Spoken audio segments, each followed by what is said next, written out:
શરૂઆત કરીએ રૂપિયા સાથે. શરૂઆતી કારોબારમાં ડોલર સામે ₹24 જેટલો મજબૂત થઈને 95.28 પ્રતિ ડોલરની સામે $95.04 પ્રતિ ડોલર ઉપર ખુલ્યો અને ત્યારબાદ $95ની નીચે પણ કિંમતો આવતી જોવા મળી. અત્યારે 95.08 પર કામકાજ જોવા મળી રહ્યું છે. ડોલર ઇન્ડેક્સમાં થોડી નરમાશ અને હવે 98ના સ્તરો પર કામકાજ. પશ્ચિમ એશિયામાં યુદ્ધ શાંત થવાની આશાએ અને ક્રૂડ ઓઇલમાં દબાણથી રૂપિયાને અહીં આગળ સપોર્ટ મળતો લાગી રહ્યો છે. વધારે ચર્ચા કરીશું. ટ્રેડ બુલ સિક્યોરિટીઝના ભાવિક પટેલ આપણી સાથે જોડાયા છે. ભાવિકજી, ગુડ મોર્નિંગ અને સ્વાગત છે આપનું CNBC બજાર પર. કરન્સીથી આપણે આજની ચર્ચાની શરૂઆત કરીએ. ગઈકાલે નવા નીચલા સ્તર સ્પર્શ્યા બાદ આજે રૂપિયામાં મજબૂતી સાથેની શરૂઆત થઈ છે અને આ યુદ્ધ વિરામને લઈને એક શાંતિ વાર્તાને લઈને હવે એક પોઝિટિવિટી આવતી જોવા મળી રહી છે કે અહીંયા આગળથી એક શાંતિ સ્થાપના ચર્ચા અંગે આ બંને દેશો આગળ વધે. ડોલર ઇન્ડેક્સમાં નરમાશ આવી છે, રૂપિયો મજબૂત થયો છે, તો કરન્સીની ચાલ તમને આગળ કેવી લાગી રહી છે અને આ જે અત્યારે મજબૂતી દેખાઈ રહી છે કેટલી રૂપિયામાં આગળ વધી શકે? Good morning. મને લાગે છે કે આ જે કરન્સીમાં આપણને થોડીક મજબૂતી છે, it is just a blip. અને અગેન બહુ મોટી તેજી તો દેખાઈ નથી રહી, કારણ કે હજી પણ થોડુંક માર્કેટમાં રિસ્ક ઓન મોડ ડેફિનેટલી આવ્યું છે કે જે યુદ્ધ વિરામ પછી અત્યારના જે ઓપરેશન ફ્રીડમ છે એને પણ પોઝ કરવામાં આવ્યું છે અને એની સાથે સાથે વાતચીત કરી રહી છે પીસ સ્ટોક માટેનું. એટલે ડોલર ઇન્ડેક્સમાં ડેફિનેટલી વીકનેસ જોવા મળી છે અને ગઈકાલે આપણે જોયું કે લાઈફ ટાઈમ લો અગેન રૂપિયા બનાવ્યો હતો અને આજે થોડુંક મજબૂતી છે. બટ હજી પણ આપણે ક્રૂડ જોઈએ તો એલિવેટેડ લેવલ પર જ છે. હજી પણ FIs જોઈએ તો એ લોકો ઇક્વિટી માર્કેટમાં શોર્ટ જ કરી રહ્યા છે અને હજી પણ આપણે ઓવરઓલ માર્કેટમાં પણ જોઈએ તો ડોલરની ડિમાન્ડ વધારે છે રૂપિયા કરતાં. એટલે મને લાગી નથી રહ્યું કે આપણને બહુ મોટી તેજી જોવા મળે. યસ, 95ની આસપાસ છે. હું એક્સપેક્ટ કરું છું કે જો હજી પણ અહીંયાથી ક્રૂડ નીચે જાય છે $10ની આસપાસ તો જ 94ની આસપાસ નીચે જઈ શકે છે. અધરવાઇઝ નીચે મેક્સિમમ ડાઉનસાઇડ હું એક્સપેક્ટ કરી રહ્યું છે 94.80 થી 94.70 અને અગેન 95.50 સુધી. તો એક બે દિવસમાં રેન્જ લાગી રહ્યો છે 94.50 થી 95.50ની અને $90ની નીચે ક્રૂડ જાય તો જ મને લાગે છે કે આપણે રૂપિયામાં મજબૂતી થઈ શકે છે. અધરવાઇઝ $2-4 જો હજી પણ ક્રૂડ નીચે જાય તો બહુ રૂપિયામાં તેજી આવે એવું દેખાઈ નથી રહ્યું. ઓકે, તો રૂપિયાની મજબૂતી વધારે આપણને લાંબી નથી લાગી રહી અને અહીં આગળથી આપણે જે વાત કરી રેન્જ, તો નીચેની તરફ 94.50 94.70થી લઈને ઉપરની તરફ 95.50 સુધી, એટલે ₹1ની રેન્જમાં આપણને રૂપિયો અહીં આગળથી રહેતો દેખાઈ શકે છે. તો આપણે કરન્સીની વાત કરી છે. હવે ક્રૂડની વાત કરી લઈએ. ક્રૂડમાં ખાસી વોલેટિલિટી આપણે જોઈ રહ્યા છે. હાલ હવે અમેરિકાના રાષ્ટ્રપતિએ ઈરાન સાથે સંભવિત શાંતિ કરારના સંકેત આપ્યા બાદ ક્રૂડ ઓઇલમાં વેચવાલી આવતા જોવા મળી અને બ્રેન્ટના ભાવની જો વાત કરીએ તો 1% જેટલા ઘટતા દેખાયા. $108ની આસપાસ 109 સુધી અત્યારે આપણે જોઈ શકીએ છીએ. 0.83%નું દબાણ.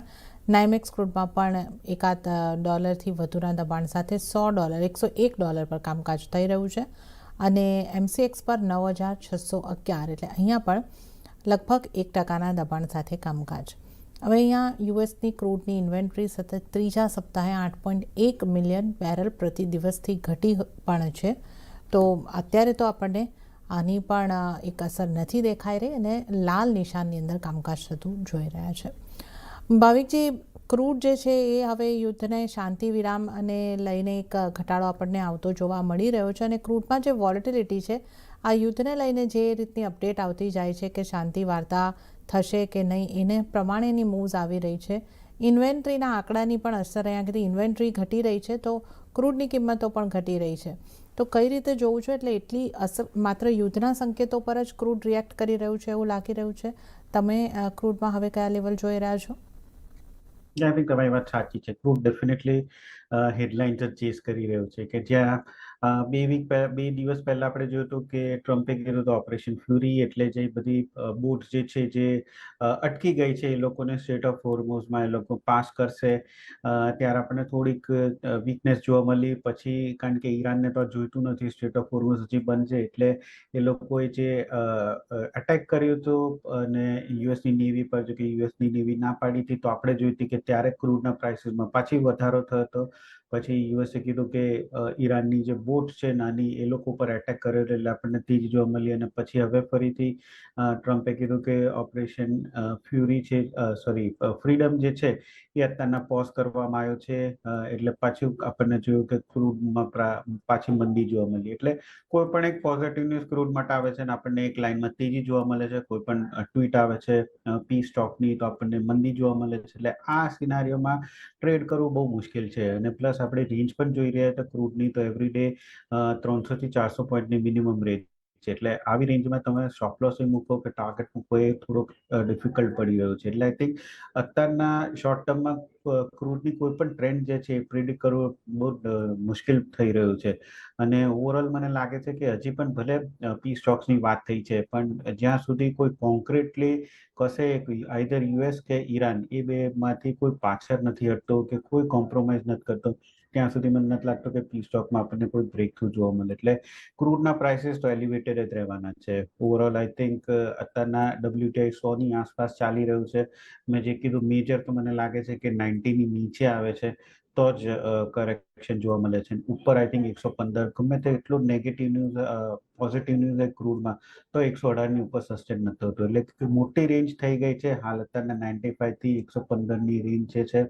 અને આવી વોલેટિલિટીમાં એટલીસ્ટ હું ટ્રેડર્સને ચોકીશ કે એટલીસ્ટ અત્યારના બને તો ક્રૂડમાં કોઈ ટ્રેડ ના લો, કારણ કે અત્યારના જે મૂવ્સ છે એક્સ્ટ્રીમ લેવલના મૂવ્સ છે અને કોઈ પણ ન્યૂઝ છે એના ઉપર રિએક્ટ કરે છે.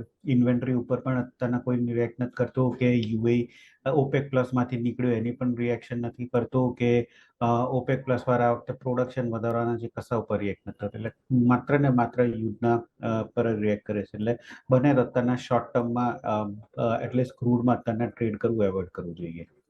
ઓકે, તો શોર્ટ ટર્મમાં ક્રૂડમાં અવોઇડ કરીને ચાલવાની એક સલાહ બની રહી છે. તો ખાસી વોલેટિલિટી અને આ જે હેડલાઇન છે એના પ્રમાણે અહીં આગળથી યુદ્ધને લગતી હેડલાઇનને પ્રમાણે ક્રૂડમાં મુવમેન્ટ આવતી જોવા મળી રહી છે. વાત કરી લઈએ નેચરલ ગેસની, તો શરૂઆતી કારોબારમાં સ્થાનિક બજારમાં નેચરલ ગેસની કિંમતો આશરે 0.5% જેટલી ઘટતી જોવા મળી અને 265ના સ્તરની પાસે પહોંચતી જોવા મળી છે. ભાવિકજી, નેચરલ ગેસને કઈ રીતે જોવું જોઈએ? 0.5%ના થોડા ઘટાડા સાથે કામકાજ થઈ રહ્યું છે. આગળ નેચરલ ગેસ માટે તમારી સલાહ કઈ રીતે બનશે? વેલ, નેચરલ ગેસ જે તો 240 થી 270ની વચ્ચે અટકી ગયું છે. હાલાકી અત્યારના આપણે જોઈએ તો આ જનરલી ટાઈમ હોય છે નેચરલ ગેસ માટે વીક જ હોય છે, કારણ કે અત્યારના પૂરતી ઠંડી હોતી નથી ને પૂરતી ગરમી નથી હોતી. એટલે ના હીટિંગ ડિમાન્ડ મળતી હોય છે ના કુલિંગ ડિમાન્ડ મળતી હોય છે. પ્લસ ઇન્વેન્ટરી અત્યારના જોઈએ તો યુએસમાં છેલ્લા 5 વર્ષનો એવરેજ જોઈએ તો 7% વધારે છે.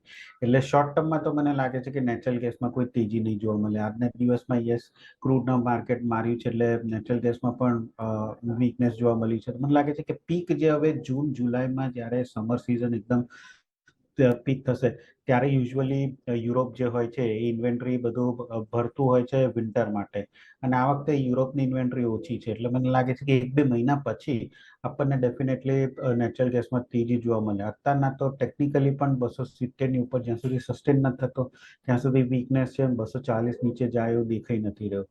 એટલે એક નાની રેન્જમાં છે, બટ બેરિશ બાયસ દેખાઈ રહ્યો છે. આઈ થિંક 270ની નીચે છે ત્યાં સુધી શોર્ટની જ રિકમેન્ડેશન છે. આજના દિવસમાં 270ની આસપાસ શોર્ટ કરી શકાય 263ના ટાર્ગેટથી અને 274નો સ્ટોપ લોસ રાખી શકાય છે.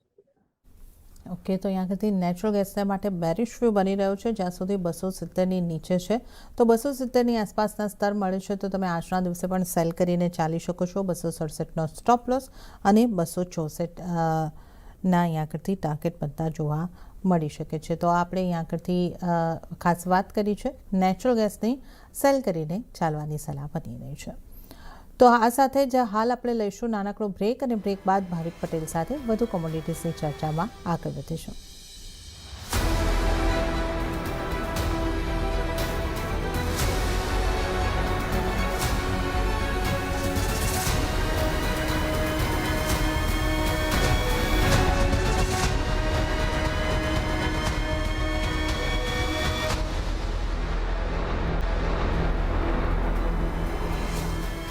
બ્રેક બાદ કોમોડિટી લાઈવમાં આપનું ફરી વખત સ્વાગત છે અને આજે આપણી સાથે કોમોડિટીઝની ચર્ચા કરવા ભાવિક પટેલ જોડાયેલા છે.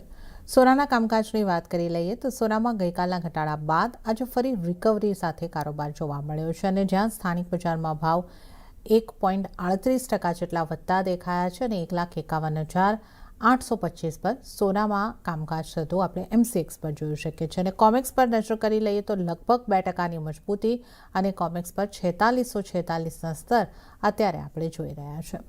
US ડોલરમાં નરમાશ આવતી આપણને જોવા મળી છે. એની પણ એક અસર કે કિંમતોને સપોર્ટ જે છે અહીંયા આગળથી સોનાને મળતો દેખાઈ રહ્યો છે.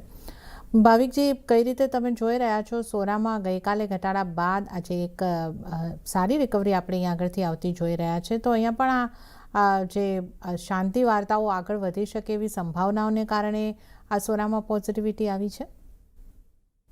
Yes, definitely. કારણ કે આપણે યુએસનો ડેટા જ ગઈકાલે જોયો તો થોડાક મિક્સ્ડ હતા, કે જ્યાં જોબ ઓપનિંગ જે છે એ ન્યુટ્રલ આવ્યું હતું, સર્વિસ પીએમઆઈ જે છે એ નેગેટિવ આવ્યું હતું, બટ હાઉસિંગ સેલ્સ છે એ પોઝિટિવ આવ્યું હતું. એટલે કશેક ને કશેક તો ગોલ્ડ કે સિલ્વર માટે યુએસના ઇકોનોમિક ડેટાના કોઈ ટ્રિગર નહોતું. બટ આજે મેં જેમ કીધું કે જે સ્કર્મિશ ચાલુ થયું હતું સ્ટ્રેટ ઓફ હોર્મુઝમાં, કારણ કે ઓપરેશન ફ્રીડમ ટ્રમ્પે કીધું અને એના પછી ઈરાનને તો ડેફિનેટલી કરવું નહોતું, એટલે એના લીધે આપણે જોઈ રહ્યા હતા કે ગોલ્ડ અને સિલ્વરમાં બેઉમાં વીકનેસ જોવા મળી હતી, ક્રૂડમાં તેજી જોવા મળી હતી. જ્યારે પોઝ કર્યો એના પછી એક આપણને રેલી જોવા મળી અને હવે પણ અત્યારના જોઈ રહ્યા છે તો હવે વાત ચાલી રહી છે કે પી સ્ટોકની, જે અગેન માર્કેટને સેન્ટિમેન્ટ માટે સારું છે, એટલે રિસ્ક ઓન મોડ ચાલુ થઈ ગયું છે કે જ્યાં ગોલ્ડ અને સિલ્વર બેઉમાં તેજી જોવા મળે છે. ગોલ્ડમાં ખાસ કરીને એ ઇમ્પોર્ટન્ટ હતું કે 4,500નું જે લેવલ હતું બહુ ક્રુશિયલ સપોર્ટ ઝોન હતું. જો એની નીચે જાય તો મને લાગે 4,400 સુધી જઈ શકે, બટ 4,500નું જ સપોર્ટ લઈને અગેન 4,600 ઉપર ગયું છે. એટલે હાલ પૂરતું તો માર્કેટનું ફોકસ આ પી સ્ટોક ઉપર જ છે. અને એ પણ બીજું સ્ટેટમેન્ટ યુએસના ડિફેન્સ સેક્રેટરી આપ્યું છે કે જે લોકોએ ઓપરેશન એપિક ફ્યુરી કે જે સ્ટાર્ટ કરી હતી વોર, હવે એ લોકો ફરીથી રીસ્ટાર્ટ નથી કરવાના. એટલે હવે એ લોકો ઈરાન પર હમણાં તો કોઈ એટેક નથી કરવાના. એટલે આ બે વસ્તુ પોઝિટિવ છે ગોલ્ડ સિલ્વર માટે. એટલે જ આપણે એક સારું આજે ગેપ અપ ઓપનિંગ જોવા મળ્યું હતું. મને લાગે છે કે આજે પણ ડેફિનેટલી આ જે ગેપ અપ ઓપનિંગ જે છે કન્ટિન્યુ થઈ શકે છે. ગોલ્ડ મિનિમાં અત્યારના આટલા હાઈ પ્રાઇસ ઉપર હું ચેસ કરવાનું પ્રેફર નહીં કરું, તો થોડુંક અહીંથી ડીપ મળે છે 1,50,1,300ની આસપાસ, તો બાય કરી શકાય છે 1,52,000ના ટાર્ગેટથી અને 1,50,800નો સ્ટોપ લોસ રાખી શકાય છે. ઓકે, તો ગોલ્ડ મિનીમાં ઘટાડે ખરીદી કરીને ચાલવાની સલાહ અત્યારે બની રહી છે. તો 1,51,300ની આસપાસથી ગોલ્ડ મિનીમાં ખરીદી કરીને ચાલો. 1,52,000નો અહીંયા આગળથી ટાર્ગેટ તમને બનતો દેખાઈ શકે છે. 1,51,800ની આસપાસના સ્ટોપ લોસને ધ્યાને રાખીને ચાલો. તો ગોલ્ડ મિનીમાં ઘટાડે ખરીદે ચાલવાનું છે. હવે સોનાની સાથે ચાંદીની પણ વાત કરી લઈએ તો સોનાને પગલે ચાંદીમાં પણ તેજી આગળ વધતા સ્થાનિક બજારની જો આપણે વાત કરીએ તો લગભગ 2-2.5%ની મજબૂતી આપણને આવતી જોવા મળી રહી છે, 3.5%ની મજબૂતી, અને 2,51,388ના સ્તર પર ચાંદીની અંદર કામકાજ થઈ રહ્યું છે. અને વૈશ્વિક બજારમાં આપણે જોઈએ તો 4%ની મજબૂતી આવી છે, $75.81 પર કામકાજ થઈ રહ્યું છે. તો ચાંદીમાં જે રિકવરી છે ઝડપી આવતી આપણને જોવા મળી રહી છે. ભાવિકજી, ચાંદી માટે હવે તમારી સલાહ કઈ રીતની બનશે?